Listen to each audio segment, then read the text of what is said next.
Ելույթի համար բեմահարտակ ենք հրավիրում գրող դիվանագետ Գագիկ Եկմալյանին։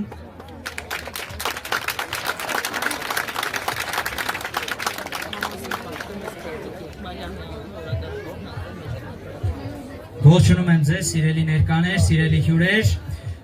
ուզում եմ շնորհակալություն հայտնել, որ բոլորդ ժամանակ եք գտել այսօր գալու, մասնակցելու մեր միջոցառմանը։ Ուզում եմ երկու խոսք ասել 107 տարի առաջ այս օրերի մասին եւ որոշակի խորհուրդների մասին խոսել։ 107 տարիներ առաջ ամբողջ Հայաստանը, արևելյան ողջ մեր շրջանները գտնվում էին օրհասական վիճակում, որովհետև մեր թշնամիները որոշել էին մեկ ընդմիշտ եւ վերջնականապես վճռել հայոց ճակատագիրը եւ մեր ժողովուրդը ոտքի կանգնեց պաշտպանելու իր հայրենիքը, իր սրբությունները,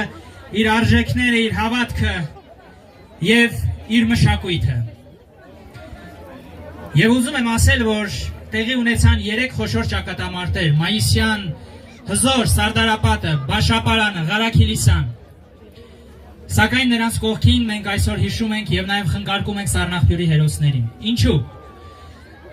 Որովհետեւ 3 խոշոր հերոսամարտերին Մայիսյան մասնակցում էին կանոնավոր հայոց զորաբանակները եւ բոլորը կազմակերպված էին նախկին ցարական բանակի սպաների հայոց ազգային խորհրդի կողմից, ղեկավարվում էին կուսակցական նախկին գործիչների,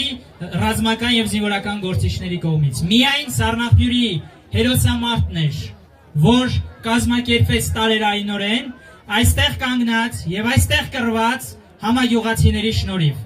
մեր բոլորի նախնիների շնորհիվ։ Եվ 7 օր հետո, երբ Սառնախբյուրում ահեղ կռիվներ էին տեղի ունենում, 7 օր հետո հայոց ազգային խորհուրդը որոշեց, որ կարող է այստեղ հեծյալ զորքեր ուղարկել օգնության։ Պանդուխտի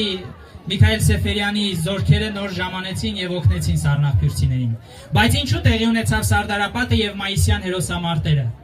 Որովհետեւ մենք այդպես էլ չսովորեցինք դասեր քաղել մեր պատմությունից։ Պատմությունը հենց դրա համար է կարեւոր,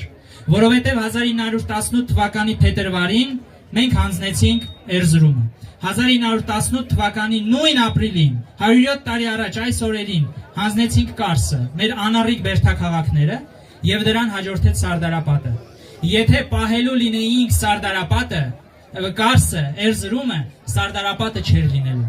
Եվ այս տեսանկյունից ես ուզում եմ նաեւ ձեր բոլորի ուշադրությունը հրավիրել այդ հարցի վրա։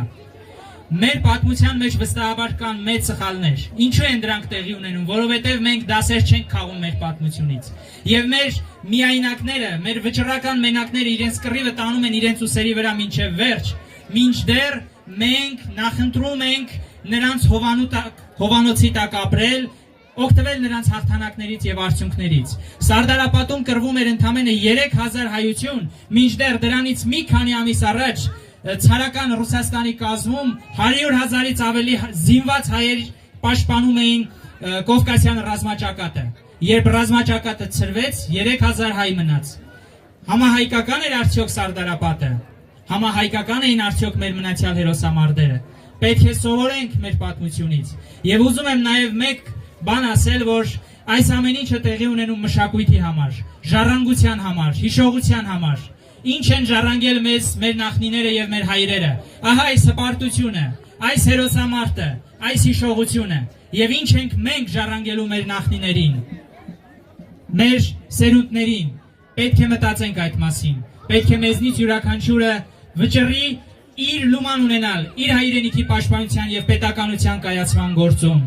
Մշակույթը պետք է լինի առաջին տեղում, ժառանգությունը, արվեստը, մեր պատմությունը պետք է լինեն առաջին տեղում եւ յուրաքանչյուրն իր հերթին, իր տեղում պետք է պաշտպանի դրանք, որովհետեւ ոչ մի մշակույթ, ոչ մեկի սեփականությունը չէ, հայրենիքը մեկի սեփականությունը չէ, այն բոլորինս է։ Վեր մնանք կենցաղային մակարդակի մեր ներքին անհամախմբվածությունից, բոլորով համախմբվենք հանուն մեր հայրենիքի։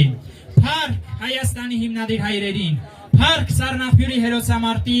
բոլոր մասնակիցներին, հերոսներին, մեր նախնիներին եւ նրանց, ովքեր հիշում են, եւ նրանց, ովքեր ճիշտ ժամանակին վաղը կրկին կանգնելու են իրենց նախնիների հերոսական ճանապարհին, պաշտպանելու իրենց հայրենիքը եւ իրենց սերունդներին ժառանգելու մեծ, միասնական եւ անկախ Հայաստան։